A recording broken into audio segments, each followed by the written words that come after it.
I'm John Hinkle, the senior pastor of First Presbyterian Church here in downtown Murfreesboro.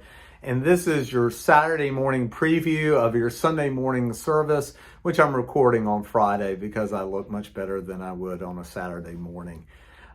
First and foremost, I hope that you have had a great week and you're looking forward to that moment of rest and worship that we call Sabbath. Second, I hope you've been keeping up with everything going on. We are just pleased to see that our infection rate has dropped in Rutherford County, so much so that the New Beginning Task Force has recommended to the session that we go back to our phase 2. Basically, what worship looked like before we had to go off site again. So again, invitation, you make your reservations. Hopefully you've done that.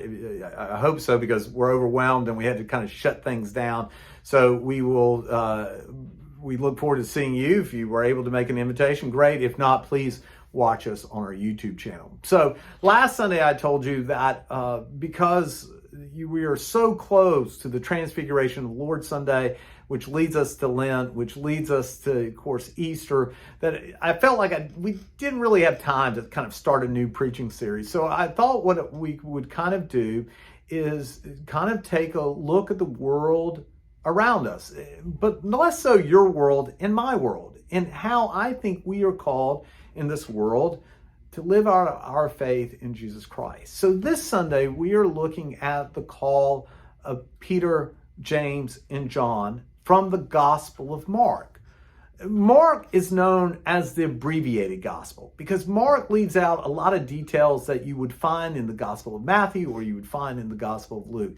Mark just kind of gets to the heart of the matter. Now, if you know the call of Peter, Peter, who is a fisherman, in the Gospel of Matthew, you have Jesus telling Peter, hey, come follow me and I'll teach you how to fish for people. And then all of a sudden, Matthew's nets explode with fish. Or in the Gospel of Luke, Luke gives even more detail. He says that Jesus calls out, hey, have you caught any fish? And Peter says, no, we haven't caught any. And what does Jesus say? Throw your nets on the other side.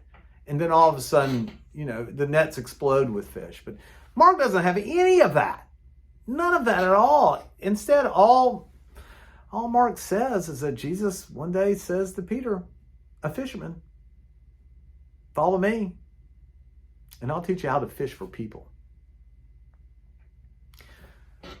But even in his abbreviated understanding of the story, Mark tells us a lot. He tells us a lot about Jesus, and he tells us a lot about ourselves, and he tells us a lot about how we are called to live out our faith. Now, I won't go into that great of a detail about what it says about Jesus, but what it does say about Jesus is that what is truly important isn't so much what Jesus says, but what Jesus does. And what Jesus does, Jesus is calling us to do too. Let me say that again. This invitation offered to us by Jesus, come and follow me and I will make you fishers of people, has less to say about what comes out of Jesus' mouth and more to do about what Jesus does in this world.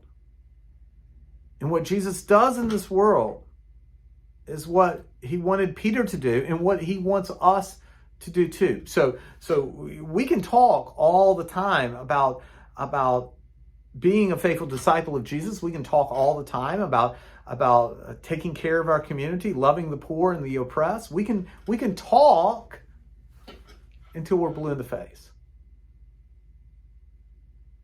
What Jesus wants to know is, will we do what he did?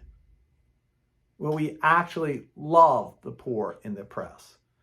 Will we actually feed the hungry? Will we actually look like Jesus? Because in the end, anybody can sound like Jesus. Can we look like Jesus? It's not easy. In fact, I'll be honest with you, it's downright difficult. But Jesus says, he says to Peter and he says to us, if you would just be willing, let me say that again. If you would just be willing to come and follow me into this world, I promise you, I will teach you how. I will teach you how to fish for people. So I hope I see you Sunday. If I don't see you Sunday, I hope you watch the sermon on YouTube. And just know, there's not a day that goes by that I'm not thinking about you or praying for you. We'll talk to you soon.